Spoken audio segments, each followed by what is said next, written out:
Halo Sobat Rikung, selamat datang di channel saya kembali. Sebelum lanjut videonya, mari dukung channel ini dengan like video ini dan subscribe serta aktifkan loncengnya agar tidak ketinggalan video update dari channel ini. Utang seolah memiliki dua wajah.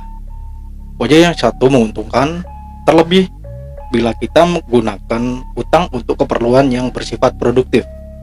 Seperti bisnis yang bisa mengalami percepatan dengan berutang, atau pembangunan infrastruktur yang sudah bisa dikerjakan meski dana belum tersedia. Namun di sisi wajah yang lain, utang pelan-pelan dapat menjerumuskan debitur untuk tenggelam ke lubang lebih dalam. Tidak hanya terjadi pada perorangan, namun juga dapat terjadi pada sebuah negara. Dalam kehidupan bernegara, utang seolah tak tertolak. Hal ini karena tidak semua pembangunan infrastruktur dan biaya-biaya lainnya dapat diakomodasi dengan baik oleh dana APBN atau sumber dana dari dalam negeri. Sehingga untuk beberapa hal, negara pun meminjam dana dari luar negeri. Untuk Indonesia adalah dana moneter, International Monetary Fund, yang sering membantu restrukturisasi utang nasional. IMF dari waktu ke waktu kemudian membuat penyesuaian agar jumlah utang terus dapat ditanggulangi dengan baik oleh Indonesia. Dengan kemudahan-kemudahan yang diberikan, sesungguhnya banyak negara yang dapat menghindari kondisi gagal bayar. Meski beberapa negara terpaksa harus menelan pil pahit berupa gagal bayar atau default. Lalu apa yang sebenarnya terjadi jika sebuah negara gagal membayar hutangnya?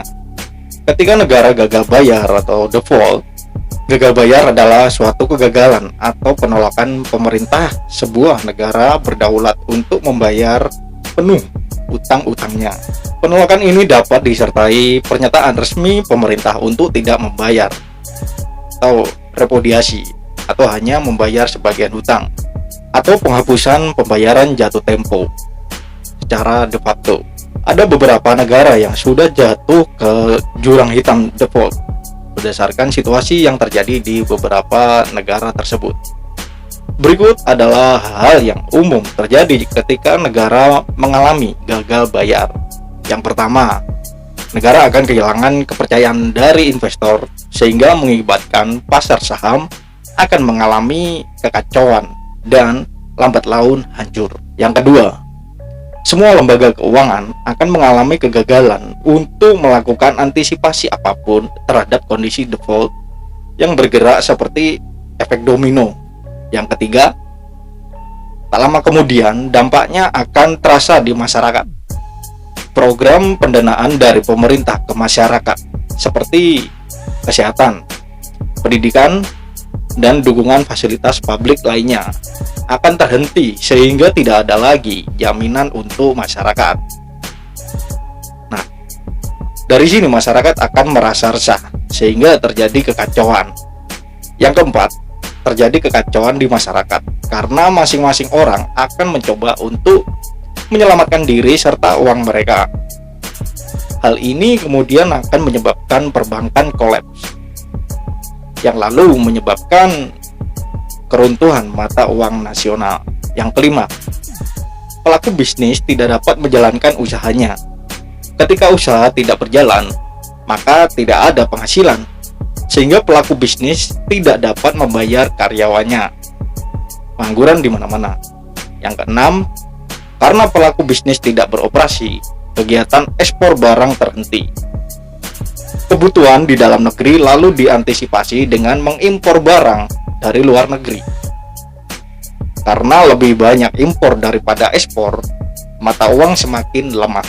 Yang ketujuh, terjadi kerusuhan, penjarahan, dan tindak kekerasan di mana-mana karena rakyat tidak dapat memenuhi kebutuhan hidup mereka.